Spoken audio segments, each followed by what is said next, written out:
शादी के बाद मुकेश को उसके माता पिता ने अपने परिवार की एक अजीब प्रथा बताई। आखिर सच में यह प्रथा थी या कुछ छिपाया जा रहा था? यह सच जानने के लिए पूरी वीडियो को ध्यान से अंत तक देखिए। मेरा नाम मुकेश है। मैं एक मिडिल क्लास फैमिली से हूं। मैंने अपने घर वालों को कहा था कि जब तक मैं अच्छी नौकरी नहीं करता, शादी नहीं करूंगा। मैं बैंक के लिए तैयारी कर रहा था, जिसमें काफी समय लग गया। इस कारण मेरी उम्र 32 साल की हो गई। लेकिन मेरी नौकरी अच्छी लग गई थी। अब मेरे घर वालों को मेरी शादी की चिंता सताने लगी थी। उन्होंने कई जगह मेरे रिश्ते की बात चलाई, लेकिन कुछ बात नहीं बनी। हर जगह कुछ ना कुछ समस्या हो जाती थी। इन्हीं सब बातों में 1 साल और बीत गया। मेरे मम्मी और पिताजी को अब ज्यादा टेंशन होने लगी थी। वो सुबह शाम बस मेरी शादी की ही फिक्र किया करते थे। लेकिन फिर एक दिन उनकी कोशिश रंग लाई। काफी दिनों तक ढूंढने के बाद एक रिश्ता आया था जो घर वालों को जमा था। वो लोग गांव के थे और हमसे गरीब थे।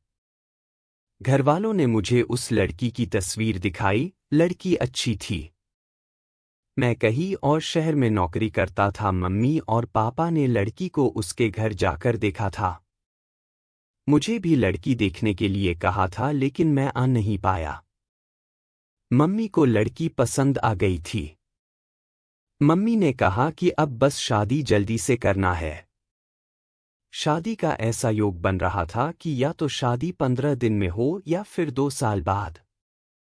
लेकिन अब शादी को ज्यादा टाला नहीं जा सकता था।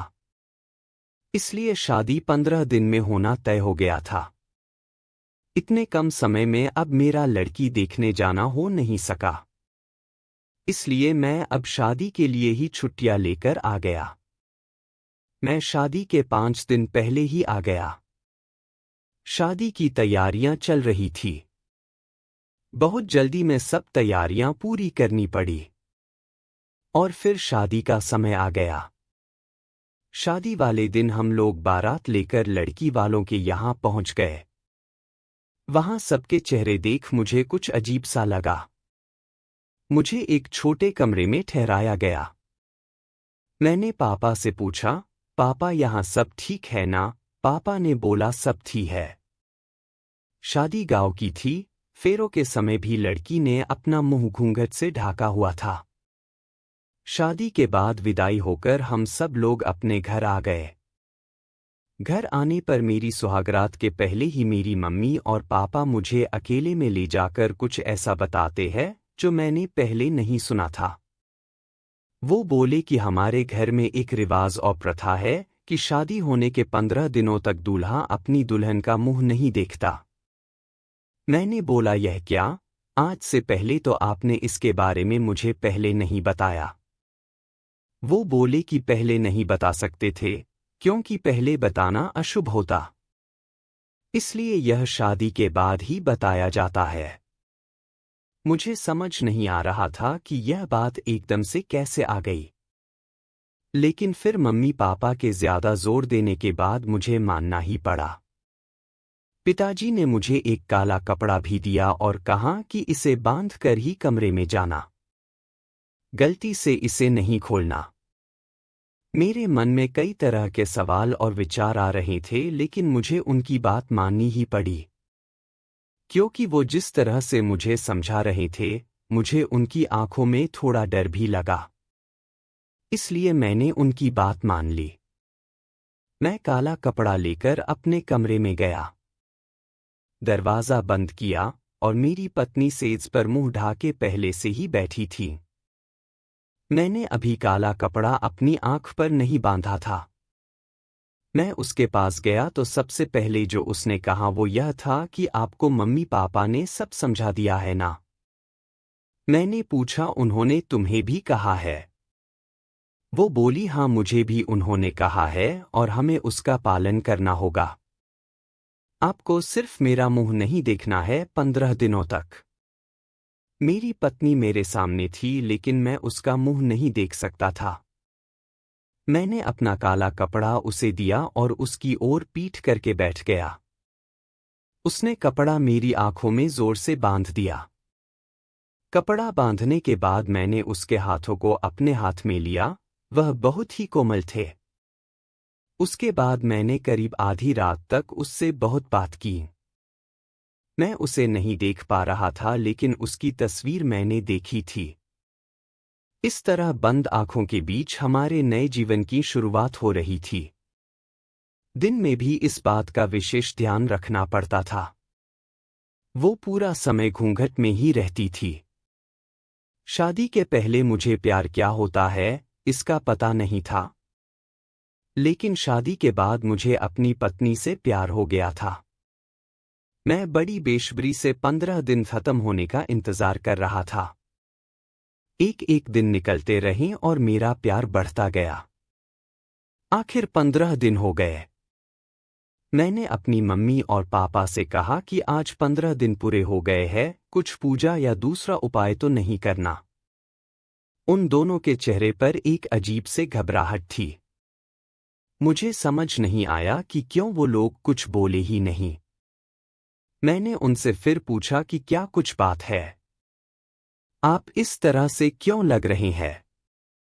वो कुछ नहीं बोले। उस रात मैं कमरे में गया। अब मेरे हाथ में काला कपड़ा नहीं था। मेरी पत्नी आज भी घूंघट ओढ़े बैठी थी। मैंने जाते ही उसे कहा कि आज यह घूंघट क्यों? मेरी पत्नी मुझे कहती है कि मैं आपसे कुछ सवाल पूछना चाहती हूं। मैंने बोला पूछो। वो बोली आप मुझसे कितना प्यार करते हैं? मैंने बोला कि 15 दिनों में तुम्हें पता नहीं चला। उसने कहा कि इतने दिनों तक आपने मुझे देखा नहीं था।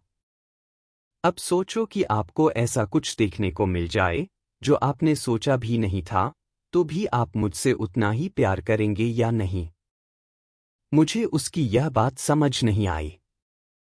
मैंने कहा कि तुम यह क्या बात कर रही हो? मैं तुमसे प्यार करूंगा, तुम मेरी पत्नी हो। वो चुप हो गई। फिर आखिरकार मैंने वो किया जो मैं करना चाह रहा था। मैंने उसका घूंघट उठाया। और घूंघट उठाते ही जब मैंने उसकी शक्ल देखी तो मुझे यकीन नहीं हुआ। यह वो लड़की नहीं थी जिसकी मुझे तस्वीर दिखाई गई थी। यह तो कोई और ही लड़की थी। मैंने उससे पूछा कौन हो तुम? वो बोली मेरी आवाज तो आप जानते हैं। मैं वही आपकी पत्नी हूं। मैंने आवाज लगाकर अपने मम्मी और पापा को बुलाया। मेरी आवाज सुनकर वो कमरे में आए। मैंने बोला, अच्छा तो यह सब नाटक आपने इसलिए किया। यह लड़की कौन है? आपने मुझे तस्वीर तो किसी और की दिखाई थी। उनके चेहरे पर घबराहट थी। मेरी माँ बोली बेटा हम इसी बात से डर रहे थे। बड़ी मुश्किलों से हमने तेरे लिए रिश्ता ढूंढा था। वो लड़की इसकी बड़ी बहन थी। शादी के 2 दिन पहले वो घर से चली गई। वो तुझसे शादी नहीं करना चाहती थी। यह लोग फिर शादी से मना करने लगे लेकिन हमने इसके पिता पर दबाव डाला था।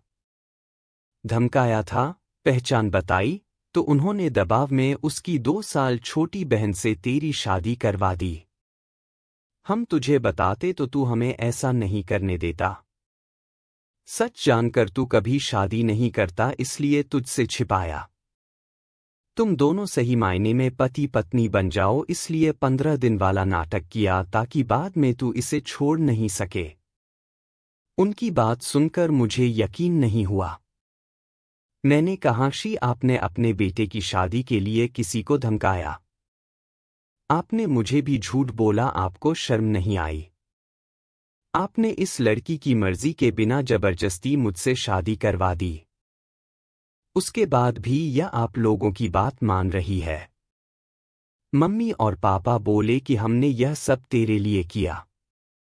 मैंने कहा यह आपने मेरे लिए नहीं अपने लिए किया, ताकि मेरी शादी के बोझ से आप बरी हो जाए। अगले दिन मैं बिना कुछ बोले सुबह अपने काम पर चला गया। लेकिन वहां जाने पर मुझे लगा कि इसमें उस लड़की की क्या गलती है। वो पहले ही जबरदस्ती का शिकार हुई है। मैं यही सोचता रहा और मुझे उसकी आवाज से भी प्यार हो गया था। मैं 2 दिन बाद ही अपने घर वापस आया। मैं उसे लेकर उसके घर गया। उसके घरवालों से माफी मांगी। उनकी आंखों में आंसू थे। फिर मैंने उससे पूछा, क्या तुम मुझसे प्यार करती हो? वो बोली कि मैं अपने आप को खुशकिस्मत मानती हूं कि आप जैसा पति मुझे मिला। जो भी हुआ वो हम दोनों को मिलाने के लिए ही हुआ था। मैं आपके लिए और आप मेरे लिए ही बने थे। तभी अपने आप रिश्ते बनते गए। उसकी इन्हीं बातों पर मैं उसे और ज्यादा प्यार करने लगता हूं। अब मेरा फर्ज है कि मैं उसे दुनिया भर की खुशियां दूं। आपको यह कहानी कैसी लगी? कमेंट कर हमें जरूर बताएं। अगर आपको यह कहानी अच्छी लगी हो तो इस वीडियो को लाइक करें और आगे भविष्य में भी ऐसी प्रेरणादायक, शिक्षादायक, सामाजिक, भावनात्मक, नैतिक, सुविचार एवं दिल को छू लेने वाली कहानियों के लिए हमारे चैनल को सब्सक्राइब करें।